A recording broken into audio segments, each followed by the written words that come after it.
Hello friends, hi, this is Dr. Tirath Gill.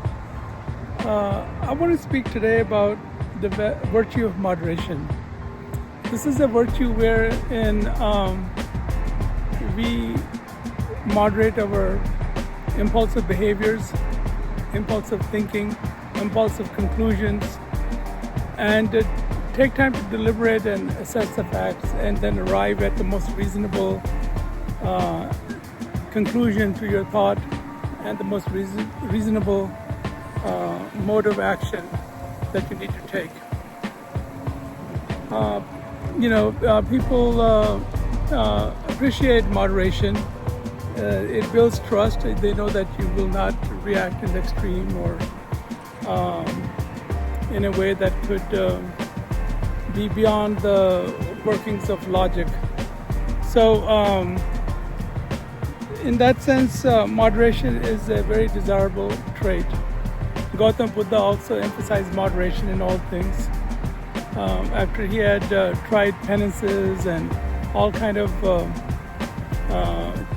methods to gain enlightenment, he finally almost collapsed at the riverbank. And the story goes that a fair maiden who saw that a holy man was looking weak and was resting under a tree on the outskirts of the village, she left a bowl of porridge for him.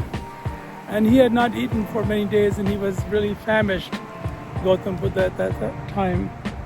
He ate it and felt such a relief and such a centering as the energy came through, as he became more and more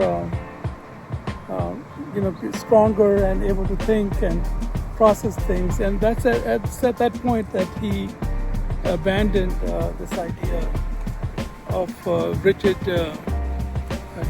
self-torture through various meditation techniques that he had been told to practice.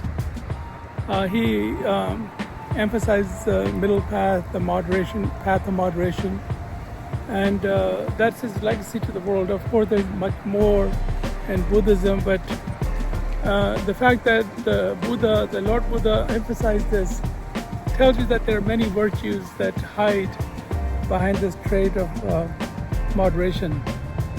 For example, you can say that wisdom is the moderate conclusion, the moderate result of recklessness and overthinking. In wisdom, at some point, you have to, make a decision, make a conclusion. So you can think endlessly, and that won't be useful either. And you can be impetuous and not give it a proper thought, and that would also be wrong. So wisdom lies in proper analysis of things. Courage is another moderate virtue that arises from moderation. Courage is the median between recklessness and extreme cowardice on the other hand. So you have to have that point on the scale where you're not reckless and you're not timid, but you're assertive enough to affect change that needs to be made.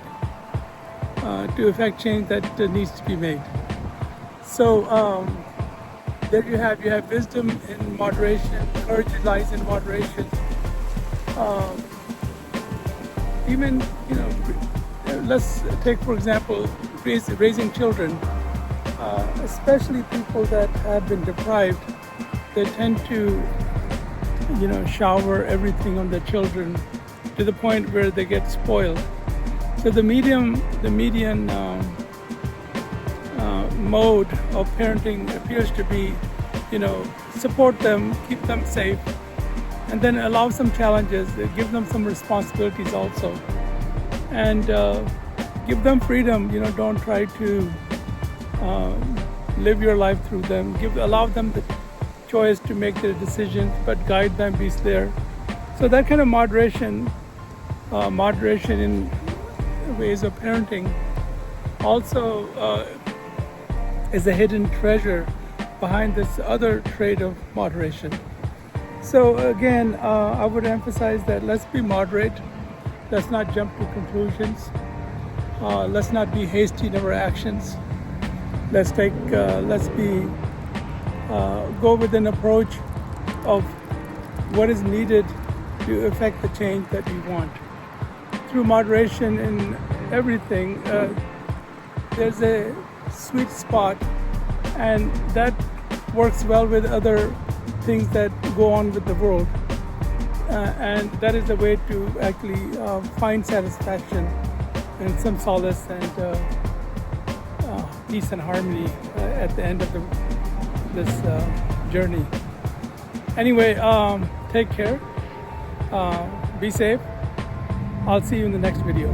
Bye-bye.